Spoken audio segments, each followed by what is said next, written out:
하락폭이 더 크게 증가할 수는 없겠지만 그래도 하락폭이 다시 증가할 수 있는 가능성은 있다. 제가 생각하기에는 이렇습니다.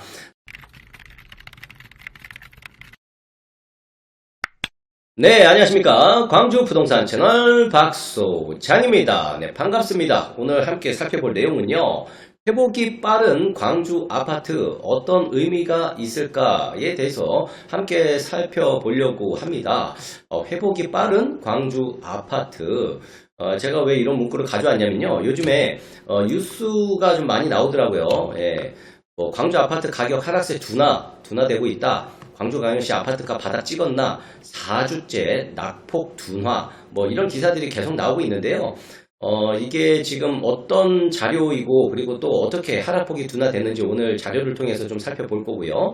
그리고 이렇게 하락폭이 둔화된 어떤 이유가 있을까, 그리고 광주 부동산에는 어떤 영향이 있을까에 대해서도 함께 살펴보고요. 그리고 한 가지 더 제가 가져온 게 수도권 광역시 5년간 상승률 충격 이렇게 제가 써놨는데요. 5년 동안에 많이들 올라간 건 아실 거예요. 그런데 수치를 다시 보니까 다시 봐도 놀랍다. 그거를 보면은 광주 광역시가 왜 하락폭이 그렇게 크지 않았고 회복이 좀 빨랐는지도 좀 나타나는 그런 지표가 아닐까 해서 요 5년간 상승률도 함께 가져와 봤습니다. 그렇다면 준비한 자료 함께 살펴보도록 하겠습니다. 자, 일단 살펴보기 전에요. 아파트 가격 변동률 평균 가격입니다. 이건 평균 가격. 전반적인 흐름을 나타내는 지표이지 개별적 분석을 절대 담으시면 안 됩니다. 전체적인 흐름을 나타내는 지표다. 지역마다 이루고 있는 부동산 현황이 다 다르기 때문에요. 같은 지표로 모든 지역을 같이 해석하면 이 자료는 왜곡됩니다. 그렇기 때문에 전체적인 흐름이 이렇게 흘러가고 있구나. 이 정도에서 멈춰야지. 전체적인 흐름이 이르니까 내 아파트도 이렇게 생각하면 절대 큰 오산이라는 점 숙지하시고 좀 따라오시면 좋을 것 같습니다. 여기 보시면요, 기사에서 많이 인용하는 겁니다. 주간 아파트 가격 변동률, 매주 하는 아파트 가격 변동률이다. 어디 자료냐면 한국부동산원입니다. 이게 지금 공공에서 하는 거고 민간에서는 KB 시세를 보통 많이 쓰고 있죠. 그런데 이제 한국부동산원이요, 문재인 정권 시절에 그 김현미 장관 때 이게 수치가 굉장히 많이 왜곡됐다라는 기사들이 굉장히 많이 나왔었잖아요. 그래서 한동안 안 쓰고 있었는데 요 근래에는 좀 다시 쓰는 분위기입니다. 보니까 어쨌든 주간 아파트 가격 변동률이다. 이 밑에 보시면은요, 위에 게 매매 아파트 가격 변동률이고 밑에가 전세다. 이렇게 좀 이해하시면 될 것 같아요.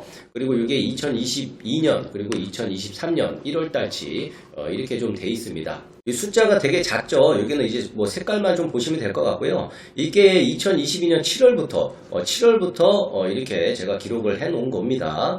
7월부터 광주가 7월 달부터 하락 국면으로 전환이 됐거든요. 여기 광주 이렇게 있죠. 광주 이렇게 하락 국면으로 7월부터 이렇게 하락 국면으로 됐고요. 다른 도시 같은 경우에는 빠른 데는 2월 달부터 하락이 나온 데가 있고 3월, 4월 이런데 광주가 하락폭이 조금 늦게 시작을 했다. 좀 이렇게 이해하시면 될 것 같습니다. 그래서 이제 색깔로 좀 보시면은 광주가 최대 하락폭이 한 주 동안에 마이너스 0.5%, 12월 19일날 2022년 12월 19일날 하락폭 최대치다. 마이너스 0.5 매매. 그리고 전세 같은 경우에는 이때 12월달 말이 피크를 찍었죠. 여기 보시면은 마이너스 0.52부터 마이너스 0.5%까지 전세가 하락률이 굉장히 극대화됐던 시기다. 좀 이렇게 이해하시면 될 것 같습니다. 그런데 지금 기사에서 인용하는 게 뭐 때문에 그러냐면은 1월달부터 들어서면서 1월부터 이게 하락폭이 굉장히 많이 둔화됐다. 이런 이야기거든요. 이쪽에. 요거를 좀 크게 확대해서 좀 보도록 하겠습니다. 여기 보시면은 요건 11월 달입니다. 11월 달부터 기록을 해 놓은 거고요. 위에는 매매, 밑에는 전세 이렇습니다. 광주가 2022년 마이너스 3.89% 이렇게 떨어졌습니다. 다른 도시에 비해서 제일 하락폭이 작았다. 좀 이렇게 이해하시면 될 것 같아요. 그나마 부산이 6.28%, 그리고 울산이 6.93%, 서울이 마이너스 7.2%. 생각보다 많이 안 떨어진 것 같아요. 그 뒤중에 이제 한 단지가 굉장히 많이 그 낙차가 큰 폭으로 떨어지긴 했지만 전체 평균은 아직까지도 좀 더 떨어질 가능성이 좀 크지 않나 좀 이렇게 보이지는데요. 광주는 그나마 이 도시 중에서는 제일 하락폭이 작다. 전세도 마찬가지인 것 같습니다. 그러다 보니까 여기 보시면은 2023년 들어서면서 광주가 색깔이 좀 더 연해지는 것을 좀 보실 수가 있을 겁니다. 그래서 1월 23일, 1월 16일 하락폭이 마이너스 0.29%로 다른 도시에 비해서는 하락폭이 굉장히 많이 둔화된 모습으로 나타납니다. 이게 2022년 12월 26일부터 한 주, 두 주, 세 주, 네 주, 5주 연속으로 하락폭이 둔화가 됐다. 그래서 이런 것들을 가지고 기사가 인용을 해서 많이 썼다. 좀 이렇게 이해하시면 될 것 같습니다. 그래서 2022년도에 마이너스 3.89% 떨어졌고요.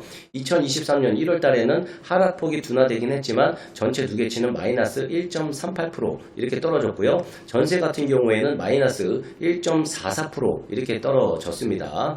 그래서 하락폭이 둔화된 게 광주만 그러냐? 다른 도시도 마찬가지로 하락폭이 좀 둔화가 됐습니다. 이거는 한국부동산원의 자료에 나오는 게 아니고 제가 이제 주간 아파트 가격 가감률이라고 이렇게 했어요. 얼만큼 가감이 되는지에 대해서 색깔로 쉽게 한눈에 보기 쉽게 이렇게 표시를 해놓은 거거든요.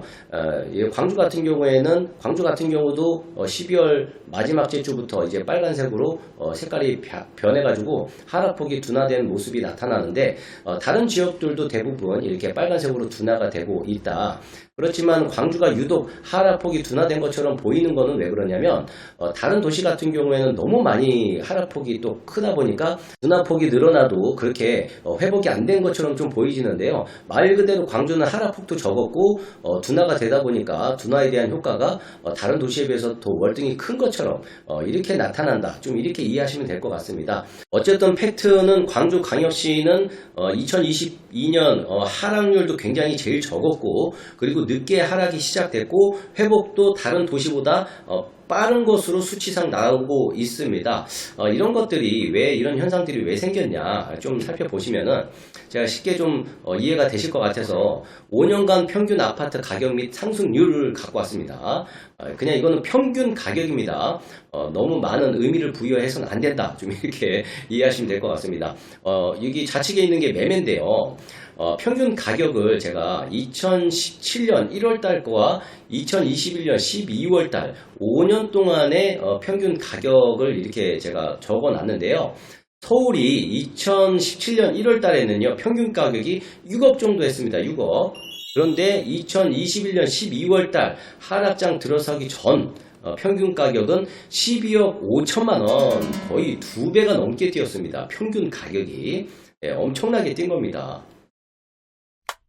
그리고 부산을 보면 부산도 적지 않게 뛰었죠. 평균 가격이 5년 전에 2억 8천에서 4억 4천만 원이 됐습니다. 그리고 대구 2억 7천에서 4억이 됐고요. 그리고 인천이 2억 5천에서 4억 4천만 원이 됐습니다.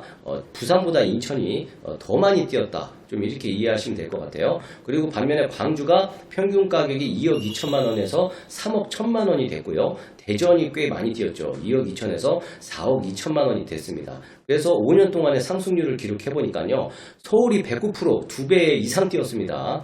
그리고 부산 57%, 대구 45%, 인천 73%, 광주가 43%, 대전이 89%, 울산이 28% 이렇게 상승률을 기록을 했다. 이 상승률은 단순히 이 가격하고 이 가격하고 나누는 거예요. 그렇게 이해하시면 될 것 같습니다.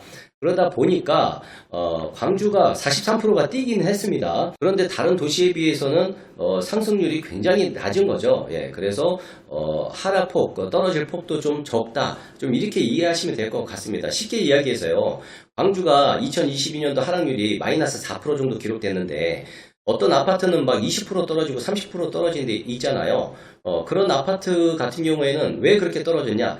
2년 동안에 너무 급격하게 올라간 아파트 단지들이 하락률을 크게 기록을 한 것이고, 그리고 예전에 그렇게 상승률이 크지 않았던 아파트들은 요즘에 아무리 하락장이 와도 그렇게 체감이 안 되는 겁니다. 그렇게 많이 떨어졌나? 뭐 이런 체감이 많이 안 되는 겁니다. 광주 안에서도 그런 아파트 단지별로 그 하락률이 큰 데가 있고 적은 데가 있잖아요. 전 도시로 본다면 그거하고 똑같이 비교를 해서 생각을 하시면 좀 이해가 쉽지 않으실까, 좀 이렇게 이해하시면 될 것 같습니다. 그렇지만 대구가 평균 가격을 비교해 본다면 광주하고 비슷하거든요. 상승률은. 그렇지만 기준 가격은 높지만 상승률은 좀 비슷하다. 그렇지만 이제 대구는 너무 많은 공급 물량 때문에 쇼크가 와서 굉장히 심각하게 지금 가격이 떨어지고 있는 상태인데 그와 반면에 광주는 대구에 비해서는 좀 적게 떨어진 거 아니냐 좀 이렇게 생각할 수 있는 부분인데요.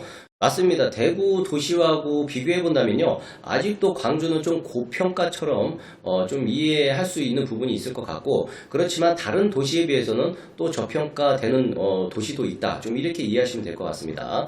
그리고 우측에는 전세 가격인데 좀 자세하게 보실 분들은 참고하셔갖고 좀 보시면 좋을 것 같습니다. 그래서 이런 하락률들이 광주 부동산에 어떤 영향이 있을까에 대해서 좀 간단하게 짚고 넘어가 본다면요. 제가 생각하기에는 좀 이렇게 이해하시면 될 것 같습니다. 호가에서의 회복이 아니라 저점에서의 회복이다. 좀 이렇게 이해하시면 되지 않을까, 이렇게 좀 생각이 됩니다. 당연히 2023년도에 여러 가지 변수들, 경제적 쇼크상 이런 것들이 또 생길 수가 있고, 광주 같은 경우에는 또 역전세, 올해 6월달 넘어가면서 역전세에 대한 기사가 좀 나올 수 있을 겁니다. 나올 수 있겠지만, 그렇기 때문에 이제 호가에서의 회복을 바라기는 굉장히 어려운 그런 한 해가 되지 않을까 이렇게 좀 생각이 되고, 그리고 이제 분양시장을 좀 지켜봐야 되겠죠. 그렇지만은 저점에서의 회복이다. 쉽게 이야기하면은 지금 많이 떨어졌잖아요. 급매물 떨어지는 데는 많은 데는 뭐 마이너스 30% 40% 이렇게 하락률을 기록한 데가 있는데, 그게 또 앞으로도 계속 마이너스 30% 40% 떨어질 수 있냐? 그거는 불가능합니다. 그렇게 떨어지는 건 불가능하기 때문에 저점에서의 회복이다라고 이해하시는 게 맞을 것 같습니다. 그러면 어떤 효과가 있냐? 제가 보기에는 급매물은 예전에 비해서는 감소가 될 거고, 급매물의 하락폭도 예전에 비해서는 감소가 될 수밖에 없는 상황이다. 좀 이렇게 이해하시면 될 것 같습니다. 어떤 사람들은 자극적으로 뭐 반값 더 떨어지네 많이 하는데, 그건 현실적으로 불가능한 수치다. 통계를 보면 불가능하다라고 좀 이해하시면 될 것 같습니다. 그렇지만 제가 이렇게까지 말씀드려도 꼭 과대 해석하시는 분들이 간혹 계세요. 예, 과대 해석은 아직까지 금물이다. 예. 하락폭이 다시 증가할 가능성도 있습니다. 지금 하락폭이 둔화되는 것처럼 좀 보이게 수치상으로 나오고 있는데요. 이것도 현실이고 팩트인데, 이 하락폭이 좀 둔화될 수 있는 그런 상황도 연출이 될 가능성이 광주도 있다. 좀 이렇게 염두에서 이해하시면 될 것 같습니다. 하락폭이 더 크게 증가할 수는 없겠지만 그래도 하락폭이 다시 증가할 수 있는 가능성은 있다. 제가 생각하기에는 이렇습니다.